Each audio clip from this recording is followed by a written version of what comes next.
I didn't wait for the police. I couldn't. When I realized a predator was circling close to the people I loved, I made a choice to hunt him myself. And what I uncovered nearly broke me. Because sometimes, the real monsters aren't strangers at all. They're the ones you never wanted to suspect. My name is Ethan, and if you looked at my life from the outside just a year ago, you'd say it was ordinary. Too ordinary. I was 22, living in a small town in upstate New York, juggling community college courses in criminology while working evenings at a hardware store. My world revolved around simple routines. Morning coffee, classes, the occasional shift stacking lumber, and late nights scrolling through forums about unsolved cases and digital investigations. To anyone who knew me, I was just the quiet guy who liked mysteries a little too much. My dad teased me about being the family detective. My mom shook her head at the crime books piling up in my room, and my younger cousin Lily called me Sherlock every time I helped her find her misplaced phone. Our neighborhood was calm, the kind where people still left their doors unlocked sometimes and kids biked around without a second thought. On warm evenings, families grilled burgers in their driveways, and you could hear laughter carry across the cul-de-sac. It was a bubble of safety, the kind of place where everyone thought nothing bad could ever happen. And for a long time, I believed that too. I was content with small-town life, even if I sometimes felt restless. I had friends, though not many. I spent weekends gaming online or reading about cybersecurity tricks. I wasn't remarkable, and that was fine. Normalcy can feel comforting, like a blanket you never think to question. But there were cracks, even then. I noticed Lily, who had just turned 15, started pulling back from things she loved. She used to be this bright, fearless kid who'd spend hours sketching in her notebook or watching mystery movies with me. Suddenly, she was quieter, glued to her phone, laughing at texts she wouldn't share. Just friends from school, she'd say quickly, tucking the phone out of sight. At first, I brushed it off. Teenagers are secretive. It's what they do. My aunt, her mom, seemed unconcerned. She's just growing up, she'd say with a tired smile. Life rolled on, classes, shifts, weekends. I convinced myself everything was fine. Because that's what false stability does. It convinces you the silence is normal, the small changes are harmless, the shadows aren't worth chasing. I didn't see the warning signs then. Or maybe I didn't want to. At the dinner table, Lily would text under the table, her face lighting up in a way it never did when anyone in the family spoke to her. At night, I'd pass her room and hear her whispering into her phone, her tone both nervous and excited. My aunt laughed it off as teenage crush stuff. And maybe it was. Maybe that's all it was supposed to be. But deep down, something gnawed at me. An itch I couldn't scratch. The way she flinched when someone asked who she was talking to. The way she started avoiding going places she used to love, like art club or movie nights. The way she locked her phone with a new password.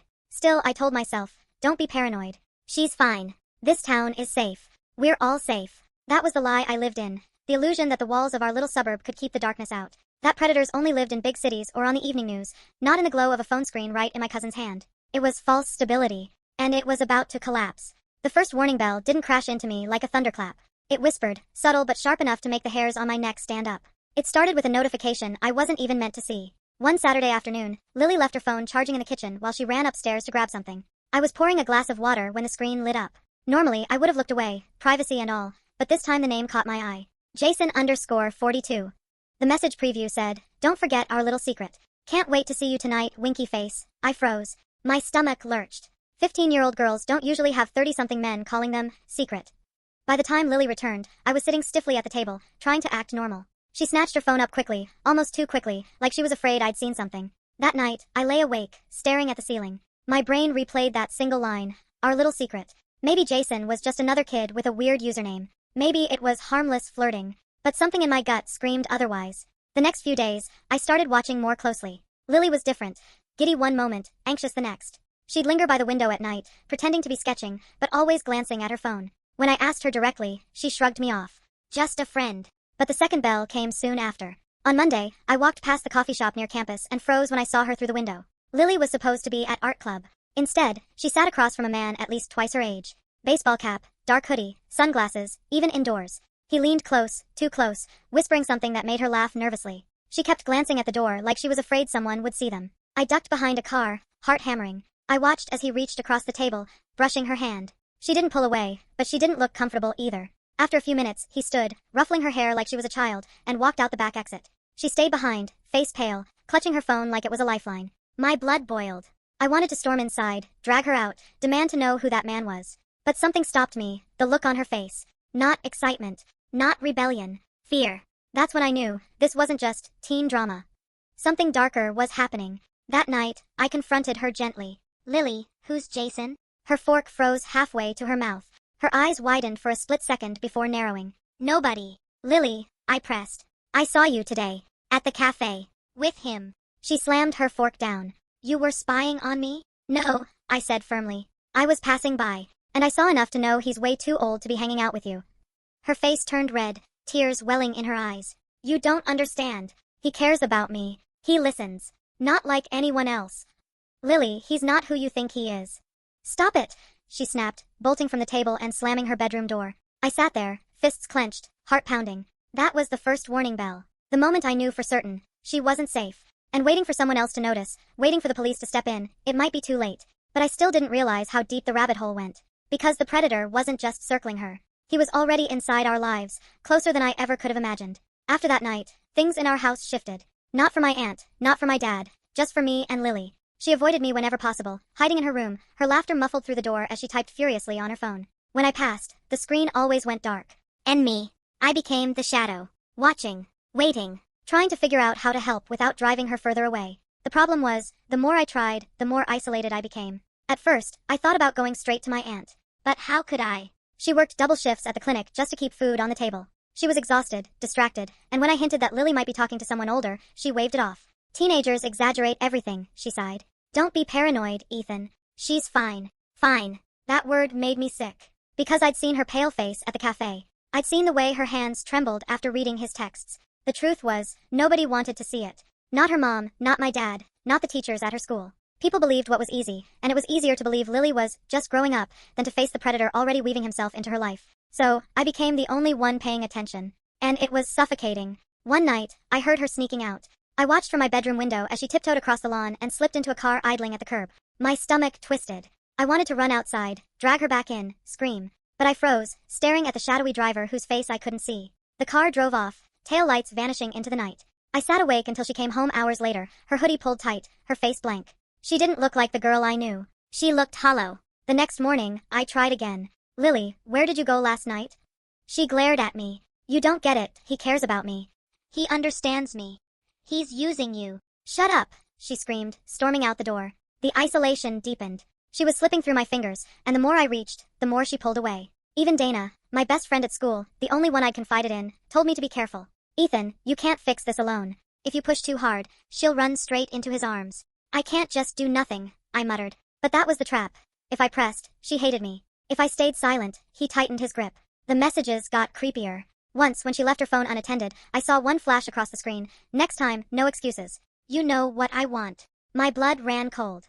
I knew then that this wasn't just grooming. He was escalating. And soon, she'd be in real, physical danger. But the worst part, nobody else saw it. To the world, she was just another moody teenager. To me, she was a victim spiraling toward something I couldn't stop. I was alone in this. And the isolation began to eat at me, just as surely as the predator was eating away at her. That's when I realized, if no one else was going to act, I'd have to. Even if it meant crossing lines I never thought I'd cross.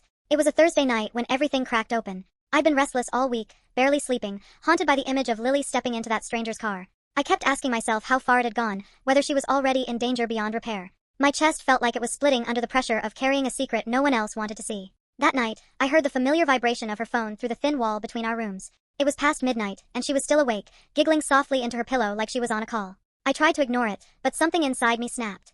I couldn't keep pretending not to notice. When she finally fell asleep, her phone buzzed one last time. I took a risk.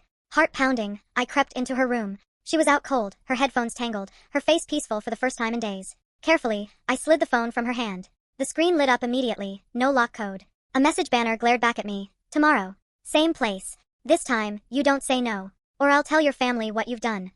My hands shook. My eyes darted over the name. Jason_42. I opened the thread.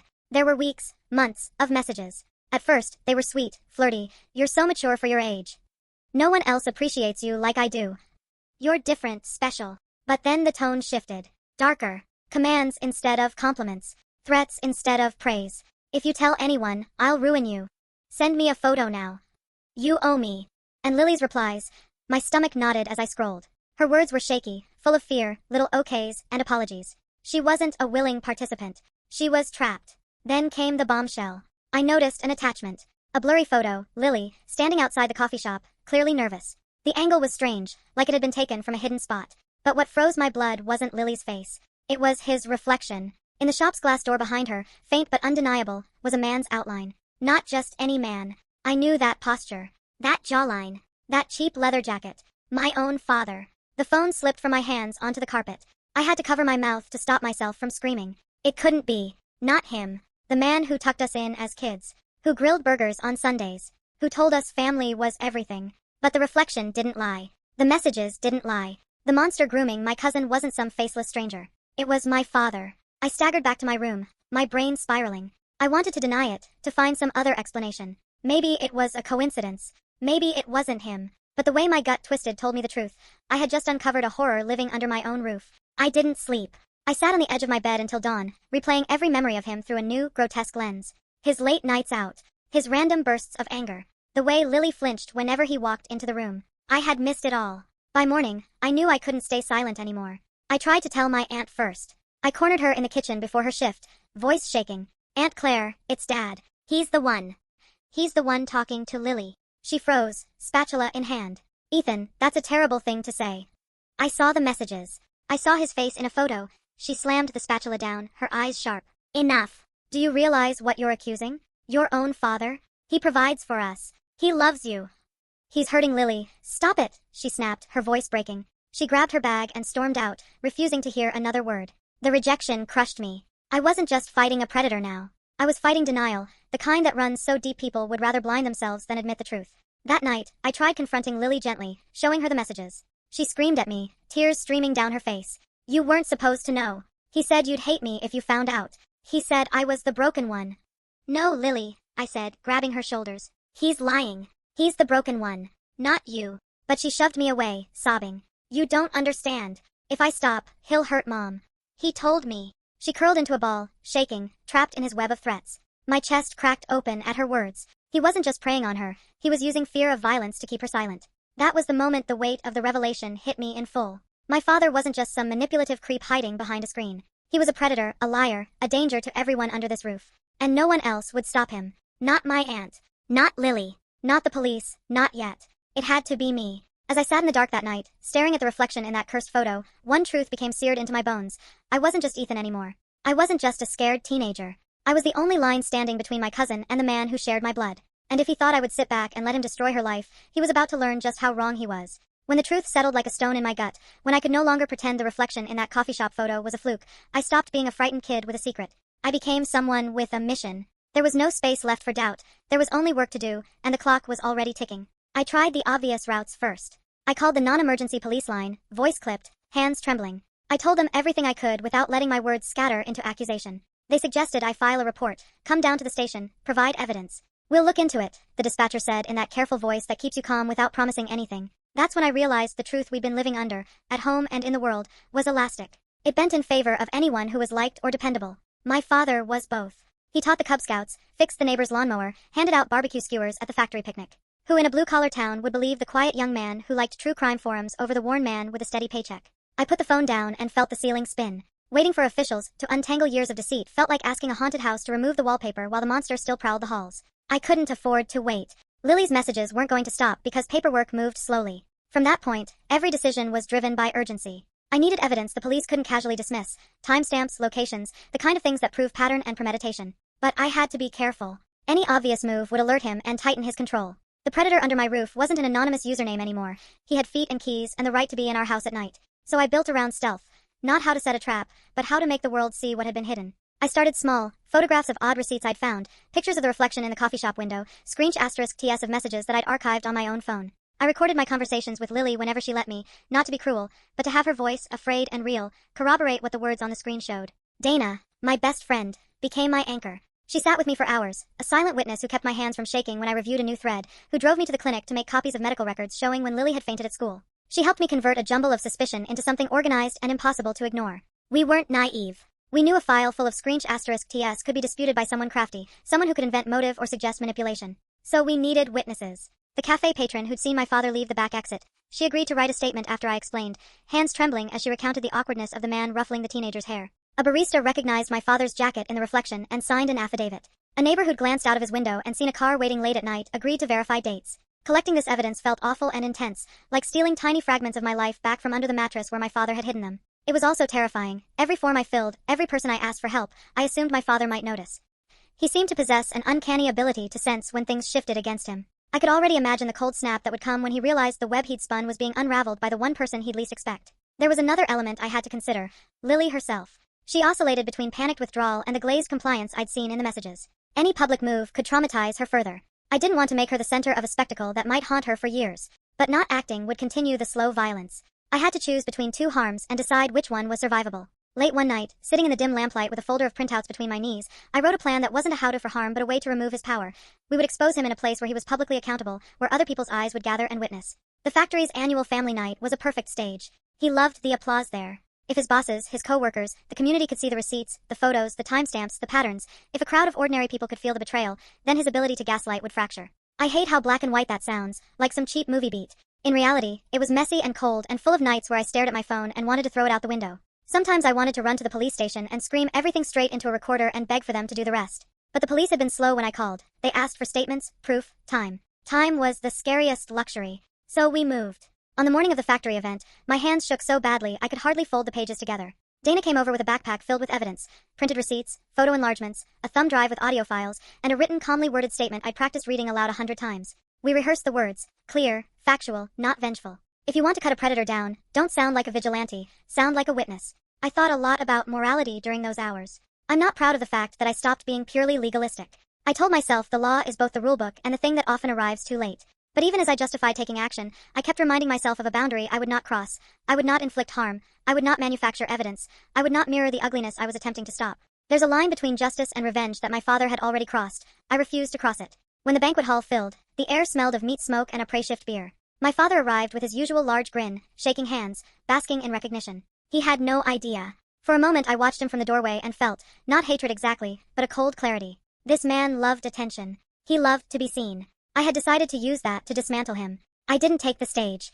I waited until his old supervisor, an imposing man who'd given Dad the Employee of the Year slap on the back, raised his glass and asked for a round of applause. That was the moment I stepped forward. I didn't shout. I didn't accuse without context. I walked to the mic that had been set up for speeches, my voice steady though my legs wanted to wobble. "Excuse me," I said. "I need to say something."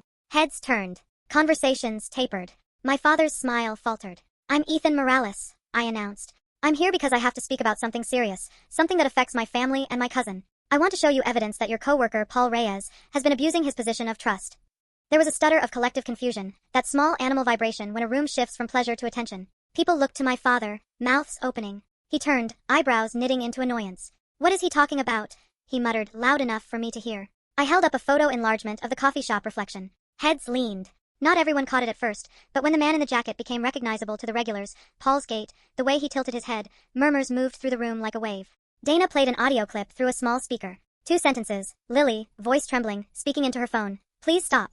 I can't do this." The words landed in the room like a hand on a table. People went very still. A supervisor I barely knew looked sick. "Is this true?" he asked. I laid out the receipts calmly, showed the reimbursements, explained the pattern, spoke about the messages and the car waiting at night. I watched faces shift, some to disbelief, some to horror, some to a grim comprehension that someone they trusted had been exploiting a child. My father laughed once, a short, ugly sound. "She's mad at me for not letting her eat like a pig," he snapped. "She's baiting me. This is a smear." The supervisor stepped between us. "Paul, step away. We're going to involve the proper authorities."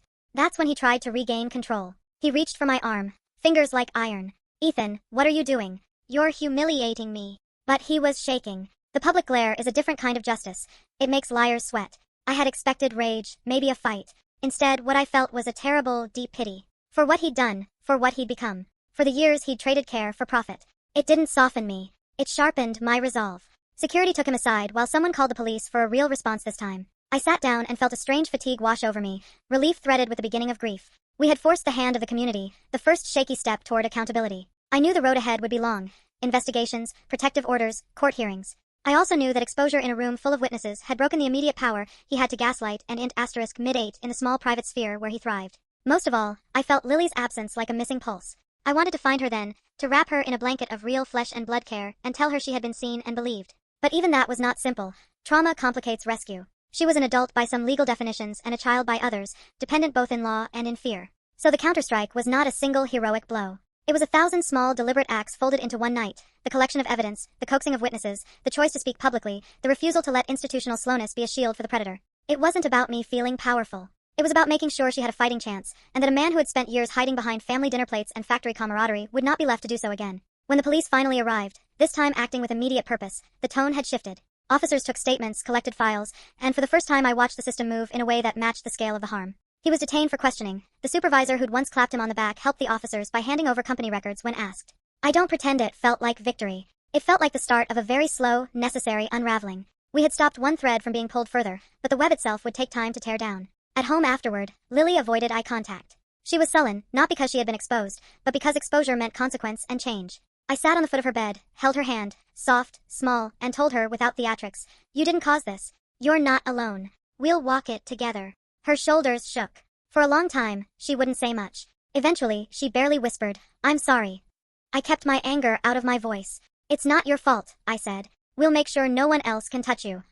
The counterstrike had done what it could. It had pulled the predator into the light. It had not fixed every damage he'd done. That was work for another day. Hospital visits, therapy, restraining orders, prosecution. But the most terrifying blade, his private power, had been bluntly exposed. And in that exposure, I found something I hadn't expected, a measure of my own courage. Not the cinematic kind that leaves you untouched. The real kind that arrives ragged, vulnerable, and exhausted, and still chooses to act because the alternative is far worse. The night of the factory banquet had been a public detonation. Everyone knew. My father had been escorted away under the pretense of investigation, though I knew it was more than that. He was being held. For a moment, I allowed myself to believe the worst was over, that Lily was safe, that the shadows in our house had finally been burned away. But predators don't give up power easily. And mine, my own father, wasn't about to let humiliation and exposure be the end of his story. 2 days after the event, I was walking home from school when a black sedan slowed beside me. The window rolled down, and there he was. "Free. Get in," he barked. His face was pale, his jaw tight, his eyes ringed with sleepless fury. My heart slammed against my ribs.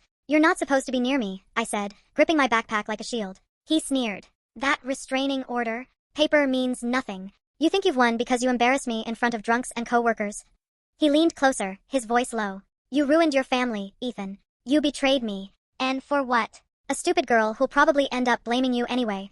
I froze. For a split second, I almost believed him. That was the danger. His words had teeth. He knew how to twist guilt like a blade. I stepped back. "Stay away from me." But he smiled, an ugly, broken grin. "You want to protect her? You think you're the hero here? Fine. Let's see how much of a hero you are when the whole truth comes out."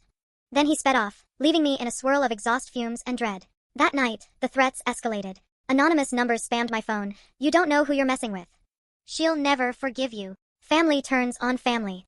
I knew it was him, using burner phones, trying to break me. The final confrontation came quicker than I imagined. It was late, past midnight, when I heard a noise outside Lily's window. At first I thought it was a tree branch scraping. But then I saw the shadow. A figure crouched by her sill, trying to pry it open. My blood went ice cold. I grabbed the baseball bat from behind my closet door and crept down the hall, adrenaline screaming in my veins. My aunt was working the night shift. It was just me, Lily, and him. When I burst into her room, Lily was frozen on her bed, her phone clutched to her chest, eyes wide with terror. The window was cracked open, and there he was, my father, half inside, his face twisted with rage. "Get away from her," I roared, swinging the bat at the frame. Glass shattered. He stumbled back, cursing. "You little traitor," he spat, voice dripping venom. "You think you can take my life from me? This isn't your life." I shouted, my whole body shaking but my grip steady. "You don't own her. You don't own anyone."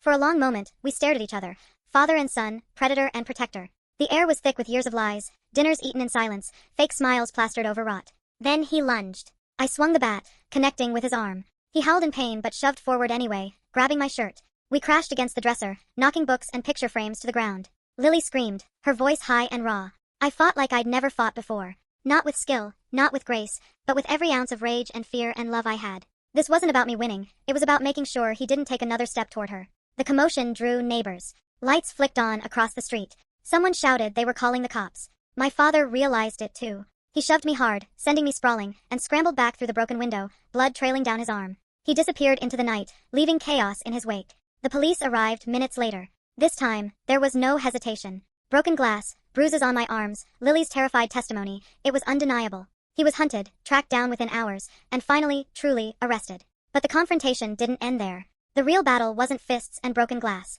It was what came after. The courtrooms, the testimonies, the stares from neighbors who whispered, "Did you hear what his son accused him of?" I faced him in court weeks later. He wore a suit, his hair combed, trying to look like the respectable man everyone had once believed him to be. But his eyes, those same eyes I'd grown up trusting, were hollow, hateful.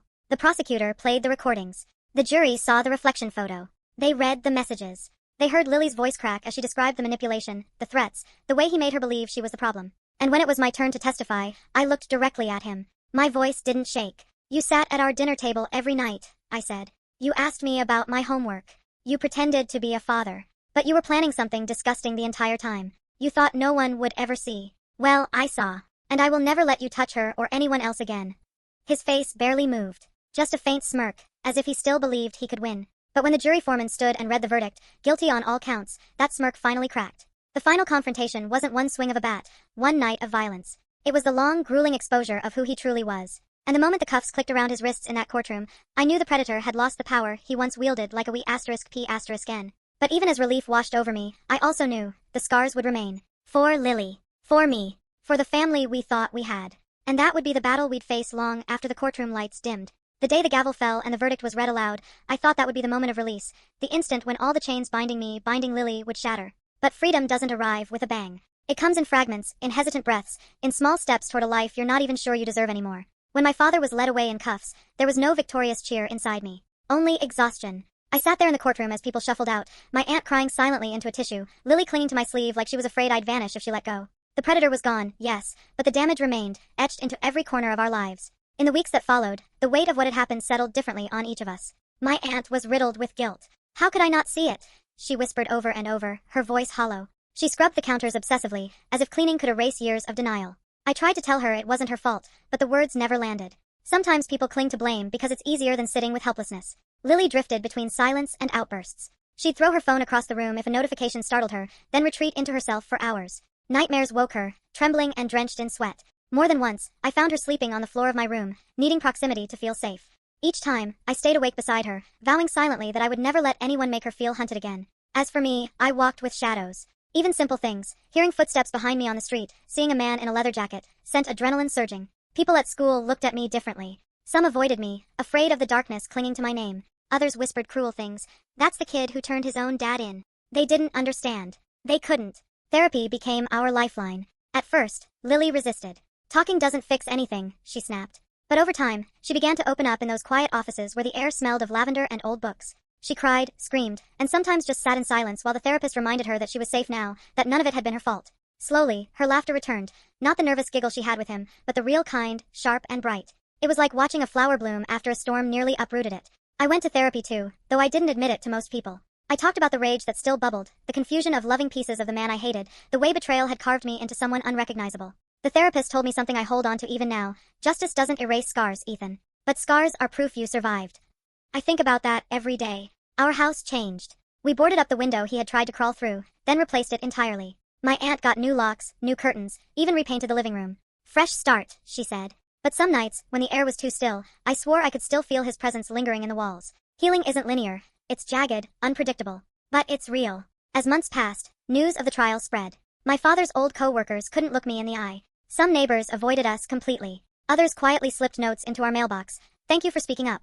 You saved her. Those notes kept me going when shame threatened to drown me. Because yes, there was shame, even though I had done nothing wrong. Shame at being related to him. Shame at not stopping it sooner. Shame at still sometimes missing the good version of the man I once thought was my father. But there was also growth. Dana, my best friend, stuck with me through everything. One evening, sitting under the fading glow of streetlights, she said softly, "You didn't just protect Lily. You taught the rest of us something too, that silence only helps monsters."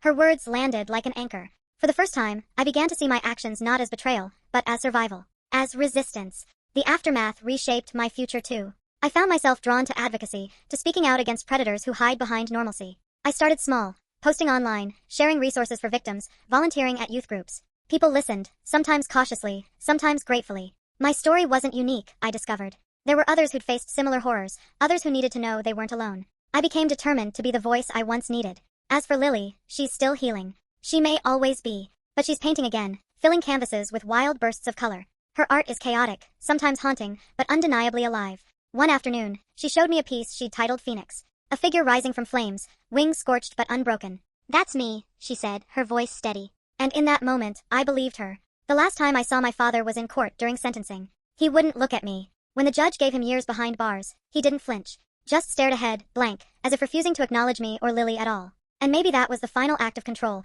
pretending we didn't exist. But as the guards led him away, I realized it no longer mattered. He couldn't touch us anymore. His silence was powerless now. Standing outside the courthouse that day, the sun glaring bright, Lily slipped her hand into mine. "We're free," she whispered. For the first time in a long time, I let myself breathe deeply. Not because the pain was gone, but because the chains were broken. And now, when people ask me what happened, I don't shy away. I tell them plainly, I didn't wait for the police. I caught the predator myself. He was my father. And I'd do it again to save her. Because sometimes justice doesn't begin in a courtroom. Sometimes it begins in the heart of a terrified teenager who refuses to stay silent. And while the scars will always remain, so will the truth. We survived. And survival is its own kind of victory.